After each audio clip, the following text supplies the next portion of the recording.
दोस्तों, एक सावित्री नाम की महिला होती है जिसकी उम्र लगभग 45 साल के करीब थी। इसकी एक बेटी होती है जिसका नाम अंजलि होता है। इसने अपनी बेटी अंजलि की शादी कर दी थी और वह अपने पति के साथ अक्सर बाहर रहा करती थी। एक बार गर्मियों का समय होता है। अंजलि अपने पति को लेकर अपनी मां के घर पर आ जाती है और 4-5 दिन के लिए वहीं पर ठहर जाती है। जब सावित्री अपनी बेटी और अपने दामाद को देखती हैं तो देखते ही बड़ी खुश हो जाती है और इनकी खातिरदारी में लग जाती है। जैसा कि दोस्तों, गर्मियों का समय होता है। यह लोग सब साथ में बैठकर रात के 9 बजे के करीब खाना पीना खाते हैं और खाना पीना खाने के बाद ऊपर छत पर सोने के लिए चले जाते हैं। सावित्री नीचे से देसी तेल लाती है और अपने सिरहाने रखकर सो जाती है।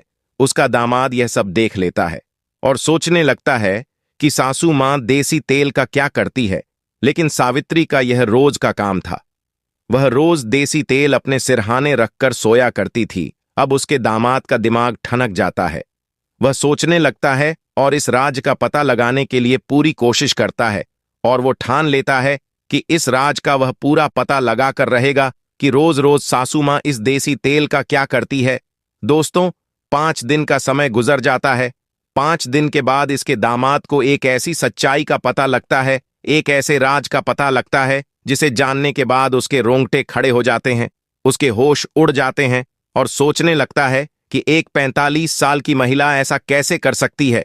जी हां दोस्तों, आज की इस घटना को सुनने के बाद शायद आप लोगों को भी बड़ी हैरानी होगी। इसीलिए इस वीडियो में आप अंत तक बने रहिएगा, क्योंकि इस घटना से आपको एक बहुत बड़ी सीख मिलने वाली है। बाकी दोस्तों, हमारी आप लोगों से एक छोटी सी रिक्वेस्ट है। वीडियो को लाइक करके चैनल को सब्सक्राइब कर लीजिए और जितने भी दोस्त हमारी इस वीडियो को जहां से भी देख रहे हैं वो कमेंट में अपना नाम और अपनी सिटी का नाम जरूर लिखें ताकि अगली वीडियो में आपके नाम हम ले सकें। दरअसल दोस्तों, यह सच्ची घटना बिहार राज्य की है। बिहार के एक छोटे से गांव में सावित्री नाम की एक महिला होती है। उसके साथ उसके पति भी होते हैं और उसकी एक 5 साल की बेटी होती है जिसका नाम अंजलि होता है।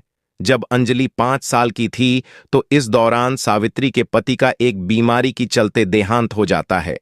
अब सावित्री के ऊपर दुखों का पहाड़ टूट पड़ा था, लेकिन सावित्री का जो पति था उसका कारोबार काफी अच्छा खासा था, काफी प्रॉपर्टी थी और काफी पैसा भी इसके पास था। अब दोस्तों, कर भी क्या सकते थे, जो होना था हो चुका था।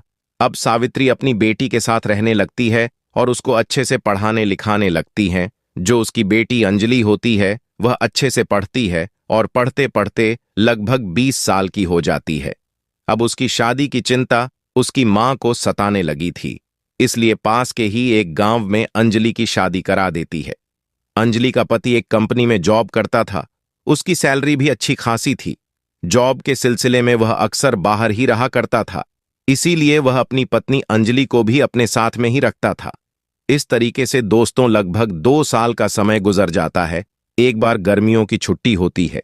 अंजलि अपने पति को लेकर अपनी मां के घर पर आ जाती है और यह सोचने लगती है कि 4-5 दिन तक वह यहीं पर रहेगी। जब सावित्री अपने दामाद और अपनी बेटी को देखती हैं तो देखते ही खुश हो जाती है और उनकी खातिरदारी में लग जाती है। दोस्तों, शाम का समय होता है। यह सब लोग एक साथ बैठकर खाना पीना खाते हैं। फिर सावित्री एक कमरे की साफ सफाई करने लगती है। अचानक उसका दामाद उसे साफ सफाई करते हुए देख लेता है और अपनी सास से पूछता है कि सासू मां, आप ये क्या कर रही हो? तो सावित्री उससे कहती है कि दामाद जी, यहां पर आप लोगों को सोना है, ये आपके सोने का इंतजाम कर रही हूं। फिर दामाद जी कहते हैं कि हम तो छत पर भी सो जाएंगे, गर्मी का मौसम है।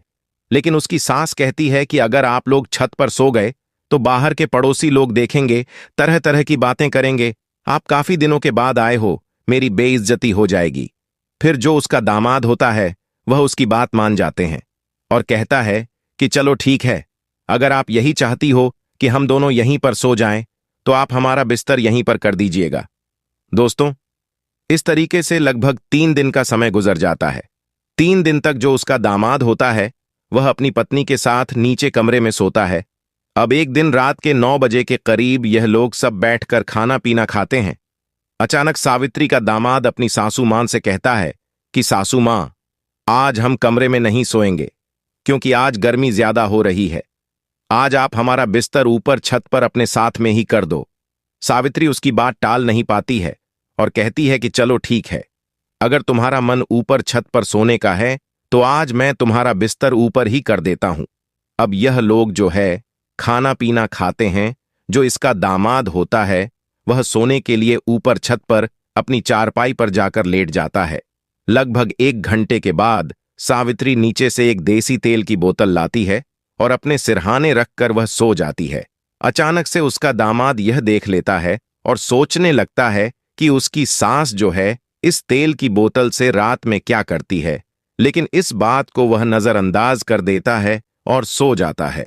लेकिन अगले दिन सावित्री फिर से तेल की बोतल लाती है और अपने सिरहाने रखकर वह सो जाती है। अब उसके दामाद का दिमाग ठनक जाता है और सोचने लगता है कि रोज रोज सासू मां इस तेल का करती क्या है।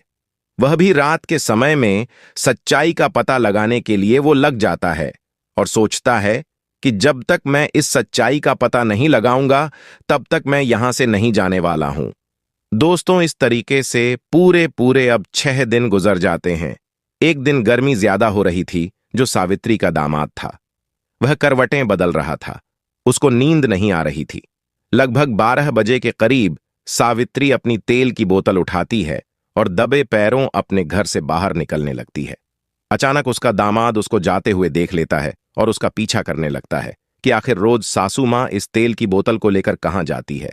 अच्छा, सावित्री अपने घर के पास ही एक सुनसान जगह थी, एक पेड़ था, वहां पर जाकर बैठ जाती है और सावित्री की ही उम्र का एक व्यक्ति इसके पास आता है और इससे बातचीत करने लगता है। और फिर बातचीत के बाद यह दोनों गलत काम करने लगते हैं। लगभग 1 घंटे तक यह दोनों गलत काम करते हैं और फिर अलग हो जाते हैं। फिर सावित्री अपने घर आने लगती है। जब उसका दामाद यह देखता है कि उसकी सासू में घर पर आ रही है तो उससे पहले ही वह अपने चारपाई पर आकर सो जाता है। दोस्तों, सावित्री का दामाद अब करवटें बदल रहा था। उसको नींद भी नहीं आ रही थी। दोस्तों, इस तरीके से सुबह हो जाती है। उसका दामाद अपनी सास को महसूस नहीं होने देता है कि उसकी सच्चाई जान चुका है। फिर अगले दिन सब बैठकर रात का खाना पीना खाते हैं। फिर इसका दामाद अपनी चारपाई पर जाकर लेट जाता है और सोने का नाटक करने लगता है। लगभग 12 बजे के करीब फिर से सावित्री उठती है और अपने तेल की बोतल उठाती है और उसी जगह पर पहुंच जाती है। अच्छा, उसके पीछे पीछे उसका दामाद भी पहुंच जाता है और दूर खड़ा होकर यह सब देखने लगता है। फिर थोड़ी देर के बाद वह व्यक्ति सावित्री के पास आता है और इससे बातचीत करने लगता है। बातचीत करने के बाद फिर दोनों गलत काम करने लगते हैं और इस बार यह दोनों 2 घंटे तक गलत काम करते हैं और 2 घंटे में इन दोनों ने लगभग कई बार गलत काम किया था। जब यह दोनों थक जाते हैं तो फिर से सावित्री थोड़ी देर बात करके उस व्यक्ति से घर पर आने के लिए निकल जाती है। जो उसका दामाद होता है वह पहले ही अपने चारपाई पर आकर सो जाता है। दोस्तों, सावित्री के दामाद को यह तो पता लग चुका था कि जो उसकी सास है वह एक गैर मर्द के साथ संबंध बनाती है और अपनी तन की प्यास बुझाया करती है, लेकिन उसे अभी तक यह पता नहीं लगा था कि जो उसकी तेल की बोतल होती है जिसको वह साथ में लेकर जाती है और उस देसी तेल का क्या करती है। इसीलिए उसने सोचा कि अगले दिन वह इस बात का पूरा सच्चाई जानकर रहेगा कि आखिर तेल की बोतल से वह करती क्या है। दोस्तों, अगले दिन लगभग रात के 12 बजे के करीब सावित्री अपनी बिस्तर से उठती है और दबे पैरों उसी जगह पर पहुंच जाती है जहां पर वह रोज उस व्यक्ति से मिला करती है। थोड़ी देर के बाद वह व्यक्ति भी इसके पास आ जाता है और इससे बातचीत करने लगता है और फिर यह दोनों जो है एक दूसरे के साथ गलत काम करने लगते हैं। गलत काम करने के बाद जब ये थक जाते हैं तो फिर अलग होते हैं और सावित्री अपने घर की तरफ आने लगती है, लेकिन उसका जो दामाद है वह दूर खड़ा हुआ यह सब देख रहा होता है और अचानक से वह घर के मेन गेट पर आकर खड़ा हो जाता है और सावित्री का रास्ता रोक लेता है। जब सावित्री अपने दामाद को देखती है तो उसके पैरों के नीचे से जमीन खिसक जाती है। उसके होश उड़ जाते हैं और वह कहती हैं कि दामाद जी, आप सोए नहीं हो और यहां पर क्या कर रहे हो। फिर उसका दामाद अपनी सास से कहता है कि सासू मां, मुझे आपकी सच्चाई का पता लग चुका है कि आप कहां जाती हो और किसके साथ मिलती हो। जब उसके सास यह बात सुनती है तो दंग रह जाती है और उससे कहती है कि बेटा, यह बात तुम किसी को मत बताना, नहीं तो मेरी बदनामी हो जाएगी। फिर उसका दामाद उससे कहता है कि चलो यह बात तो ठीक है कि आप किसी से मिलती हो, संबंध बनाती हो, यहां तक तो समझ में आता है। लेकिन यह जो देसी तेल की बोतल आप अपने साथ लेकर जाती हो, इसका राज क्या है? इसकी सच्चाई क्या है? इसकी सच्चाई आज मुझे जाननी है। फिर सावित्री अपने दामाद से कहती है कि दामाद जी, आप तो जानते हो, जब अंजलि 5 साल की थी तो उस समय मेरे पति यानी कि तुम्हारे ससुर का एक बीमारी के चलते देहांत हो चुका था। हमारे पास पैसे की कोई कमी नहीं थी, इसीलिए मैंने अंजलि का एक स्कूल में एडमिशन करवा दिया और वह पढ़ाई लिखाई करने लगी। लेकिन मैं तो अकेली हो चुकी थी, मुझे अकेलापन महसूस होने लगा था, इसलिए मैंने इस व्यक्ति का सहारा लिया और यह व्यक्ति मेरा प्रेमी बन गया।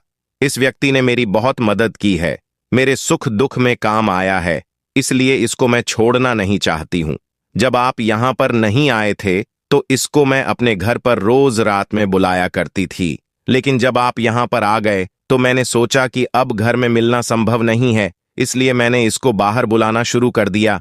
फिर जो उसका दामाद होता है वह अपनी सास से कहते हैं कि सासू माँ, यहां तक तो सब ठीक है, लेकिन इस तेल की सच्चाई क्या है, इसके बारे में आप मुझे बताइए। तो फिर सावित्री उससे कहती है कि बेटा देखो, अभी हम लोगों की उम्र ज्यादा हो चुकी है, ये जो तेल है ये सरसों का तेल है। मैं इसको इसलिए साथ लेकर जाती हूं, जो मेरा प्रेमी होता है वह इससे काफी लगाव रखता है और वह इसको अपने प्राइवेट पार्ट पर लगता है। प्राइवेट पार्ट पर लगाने के बाद उसको काफी उत्तेजना होती है और काफी लंबे समय तक वह मेरे साथ संबंध बनाता है, इसीलिए यह देसी तेल रोज मैं उसके लिए लेकर जाती हूं। फिर सावित्री अपने दामाद से कहती है कि बेटा, तुम यह बात अंजलि से बिल्कुल मत बताना, नहीं तो उसके दिल पर ठेस पहुंचेगी। फिर उसका दामाद कहता है कि मैं यह बात किसी को नहीं बताऊंगा, लेकिन इतना भी है कि मैं यहां पर अब कभी आऊंगा भी नहीं। फिर उसका दामाद अपने बिस्तर पर जाकर सो जाता है और जब सुबह होती है नाश्ता पानी करता है और अपनी पत्नी अंजलि से कहता है कि चलो अभी हमें अपने घर पर चलना है। फिर अंजलि उससे कहती है कि आखिर बात क्या है, लेकिन वह कुछ बताता नहीं है और उससे कहता है कि बस अपना सामान उठाओ और यहां से हम दोनों को अभी चलना है। फिर यह दोनों अपना सामान उठाते हैं और तुरंत ही वहां से निकल जाते हैं। दोस्तों, इस कहानी को सुनाने का हमारा मकसद आप लोगों को परेशान करना या आपका दिल दुखाना नहीं है, सिर्फ आप लोगों को सचेत और जागरूक करना है कि हमारे समाज में इस तरह के अपराध हो रहे हैं। इसलिए दोस्तों, इस तरह के अपराध रोकने के लिए आप हमेशा बढ़ चढ़कर के हिस्सा लें। दोस्तों, मिलेंगे फिर एक नई वीडियो में।